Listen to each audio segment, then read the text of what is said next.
Que se passerait-il si la personne que vous ignorez jour après jour était capable de détruire tout ce que vous aviez construit? Chez Arbrever & Associés, les cadres supérieurs vêtus de costumes impeccables se pavanaient avec assurance, tandis que les agents d'entretien comme Élodie Martin restaient presque invisibles aux yeux de ceux qui détiennent le pouvoir. Pourtant, les dirigeants allaient bientôt découvrir combien il peut coûter de sous-estimer ceux qu'ils jugent insignifiants. Au cœur de Paris, entre les tours de verre qui s'élèvent vers le ciel, se trouvait Arbrever & Associés, un cabinet de conseil renommé pour son expertise dans la promotion des entreprises technologiques. Son portefeuille se composait de clients prestigieux et de contrats lucratifs, attirant les esprits les plus brillants du secteur. Pourtant, dans cet environnement élitiste, le personnel de rang inférieur, notamment les agents d'entretien et le personnel administratif, était le plus souvent traité comme s'il ne comptait pas, à la manière de simples rouages dans une vaste machine. Élodie Martin faisait partie de ces employés négligés, bien que son histoire fût loin d'être banale. Elle venait de commencer en tant qu'agent d'entretien chez Arbrever & Associés. Portant la tenue de travail bleu standard, les cheveux soigneusement attachés et poussant son chariot de nettoyage, elle passait presque inaperçue. Aux yeux de la direction, Élodie n'était qu'une silhouette anonyme exécutant une tâche que personne d'autre ne voulait faire. Personne n'imaginait qu'elle était en réalité la fondatrice et actionnaire majoritaire d'Arbrever & Associés. Il y a quelques années, après que l'entreprise eut démarré avec succès, Élodie avait confié la gestion quotidienne à son cousin, Lucas Martin, qui avait repris le poste de PDG pour des raisons de santé. Élodie s'était alors mise en retrait et, pendant des années, elle avait observé en silence l'évolution de l'entreprise. À présent, le moment était venu pour elle de vérifier si la société qu'elle avait bâtie avait préservé ses valeurs originelles. Il lui apparaissait de plus en plus clairement que la plupart des dirigeants avaient oublié les principes qu'ils étaient censés défendre. Élodie savait qu'elle devait agir, mais elle ne pouvait pas encore révéler son identité. Elle souhaitait d'abord découvrir à quel point la situation était profondément ancrée. Chaque jour, Élodie répétait la même routine. Elle arrivait tôt, avant que les bureaux ne se remplissent, et parcourait tout le bâtiment. Tandis qu'elle lavait les sols, vidait les poubelles et rangeait, elle observait avec vigilance la vie au sein de la société. Les bureaux situés aux étages supérieurs et les grandes salles de réunion contrastaient fortement avec son modeste chariot de nettoyage, mais elle restait parfaitement invisible aux yeux de ceux qui travaillaient autour d'elle. Toutefois, son attention ne se portait pas sur la propreté des couloirs ou la brillance des vitres, mais plutôt sur les personnes qui circulaient quotidiennement. En particulier, Laurent Dupont, le PDG d'Arbrever & Associés, retenait son attention un homme dont chaque geste trahissait l'arrogance. Grand, impeccablement vêtu, il arborait une posture qui laissait penser qu'il se croyait supérieur. Qu'il s'agisse d'un consultant junior, d'un réceptionniste ou d'un agent d'entretien comme Élodie, il traitait tout le monde avec condescendance. Nombreux étaient ceux qui remarquaient cette attitude, notamment envers le personnel subalterne. Il y avait aussi Monique Leroy, la directrice de la stratégie, qui partageait l'attitude arrogante de Laurent. Aux yeux de Monique, le personnel de soutien ne représentait que des obstacles sur la voie de son succès. Ses réflexions à propos des petits employés étaient souvent teintées de mépris.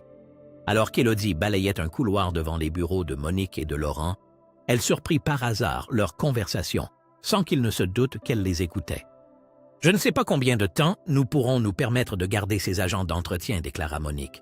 « Ils ne nettoient même pas correctement les bureaux. C'est une honte pour une entreprise de ce niveau. » Laurent éclata d'un rire moqueur. « Ils devraient déjà être contents d'avoir un travail. Comme s'ils étaient de bons à autre chose. Nous pourrions les remplacer à tout moment. » Le cœur d'Élodie se serra. Même si elle s'y attendait, cela la choqua de l'entendre exprimer aussi ouvertement.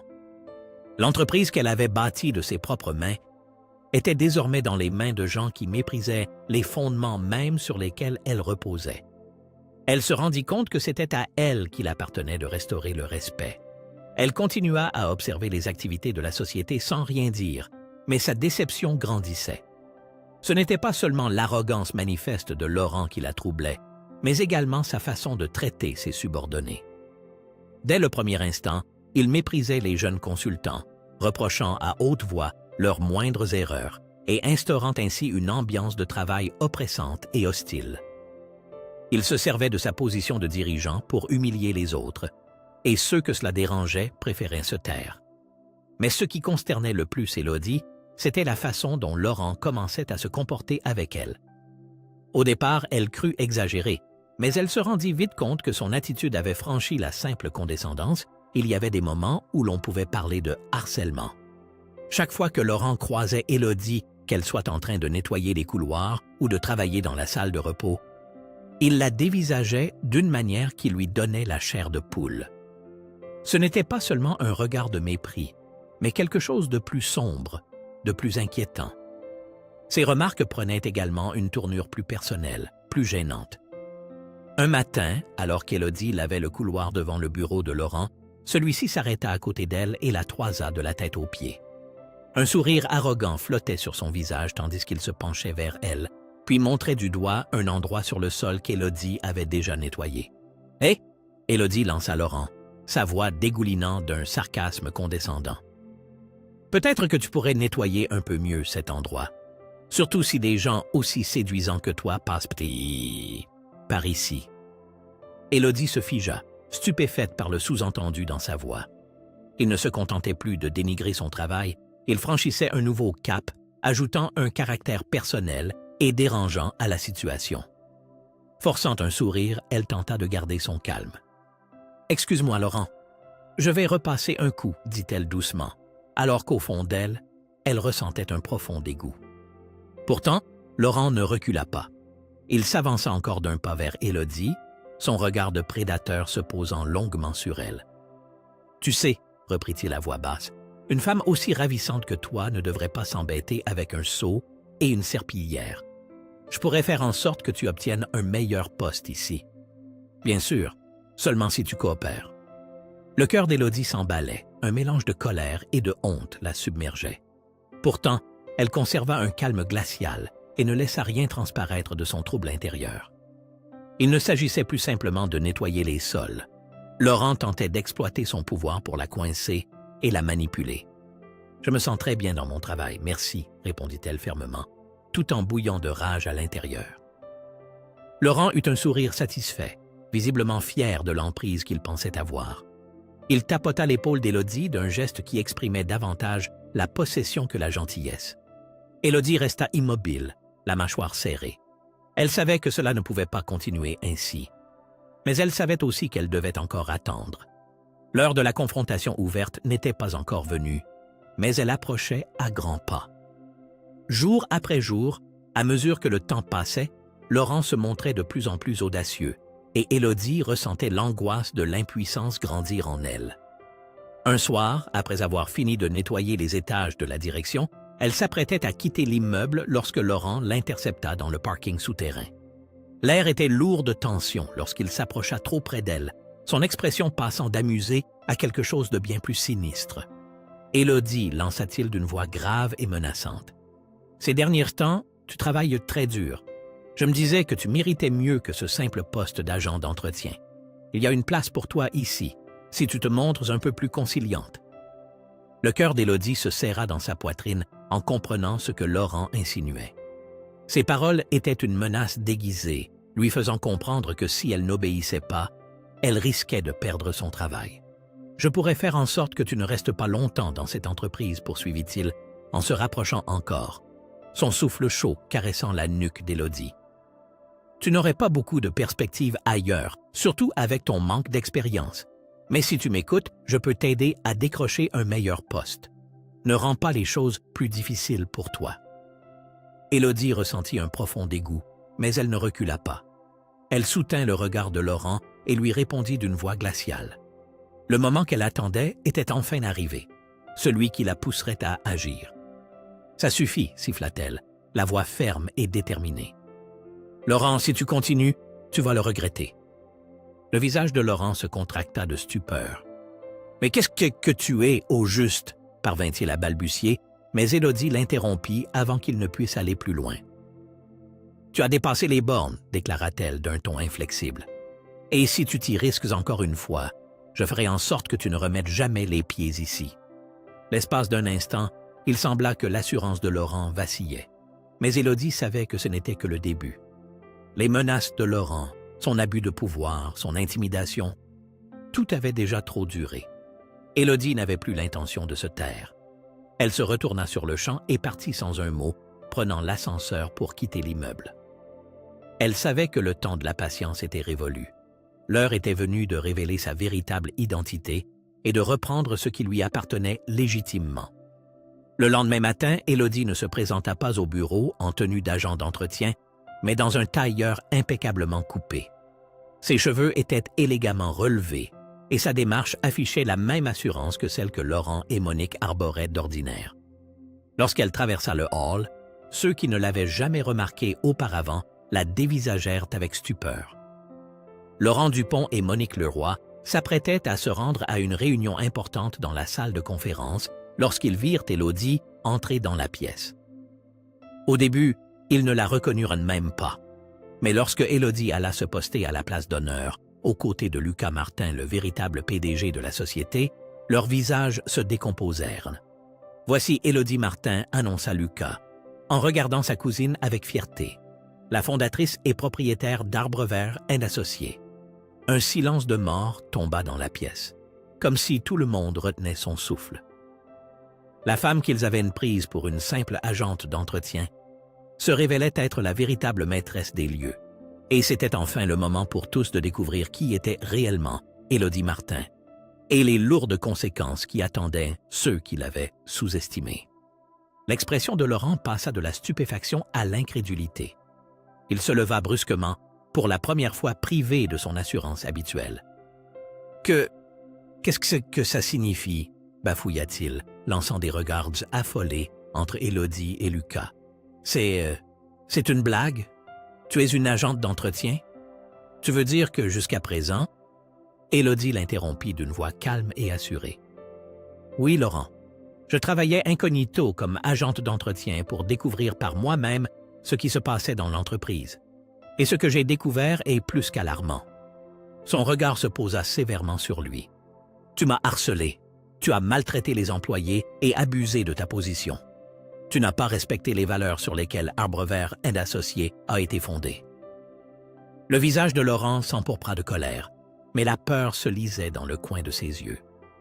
Il recula d'un pas, comme s'il cherchait une issue. « Ça ne peut pas arriver.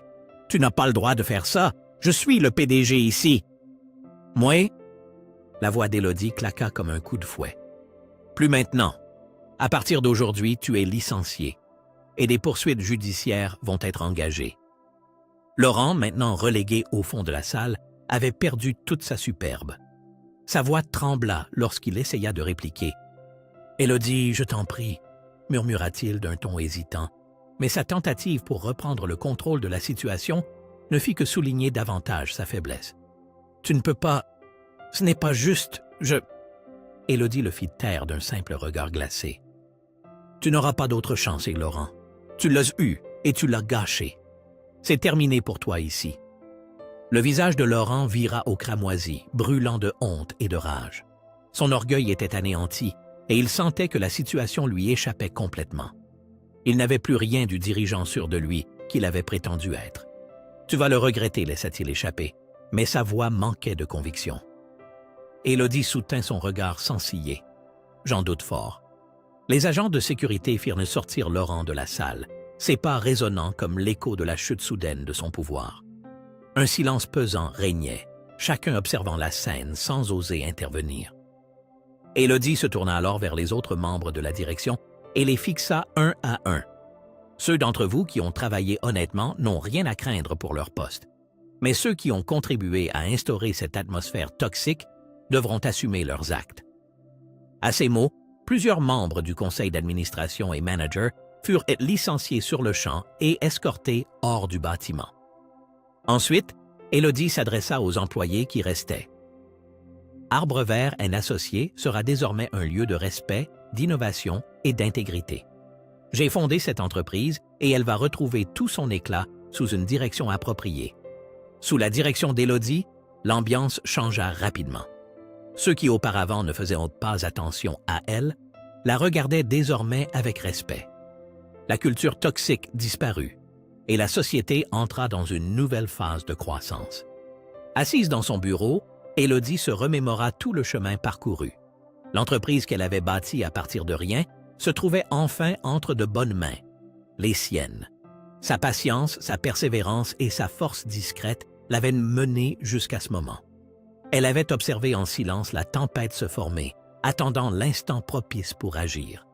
Et lorsque l'heure fut venue, elle frappa avec une précision implacable, reprenant ce qui lui revenait de droit et restaurant les valeurs d'Arbre Vert & Associés.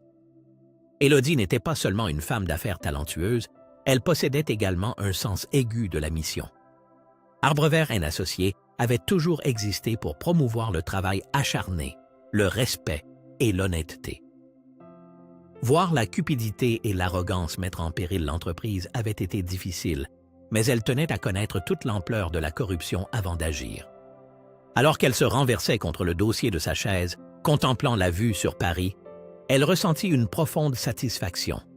Bien des tâches l'attendaient encore. Rebâtir la société, instaurer une nouvelle culture et regagner la confiance de ses employés. Mais elle était prête.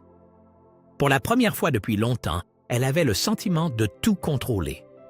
À partir de ce moment, Arbre Vert & Associés ne serait plus jamais un lieu où l'on abuse du pouvoir, où l'on méprise les gens et où l'intégrité passe au second plan. L'entreprise prospéra à nouveau sous le signe de l'honnêteté, du respect et de l'innovation. Soudain, le téléphone d'Élodie sonna. Elle venait de recevoir un message de Lucas Martin. « Nous sommes ensemble dans cette aventure, Élodie. Rebâtissons tout! »« Hey! Et pas qui ou? » Élodie sourit, la détermination brillant dans son regard. La tempête était passée et désormais la société allait reprendre son envol, non pas uniquement pour le profit, mais dans le respect de valeurs justes. Le karma, pensa-t-elle en esquissant un léger sourire, finit toujours par rattraper ceux qui le méritent. Merci d'avoir suivi cette histoire jusqu'au bout. Nous espérons qu'elle vous a plu. Si c'est le cas, n'hésitez pas à laisser un « j'aime » et à la partager avec vos amis. Abonnez-vous à notre chaîne et activez les notifications pour ne rater aucune de nos histoires passionnantes à venir.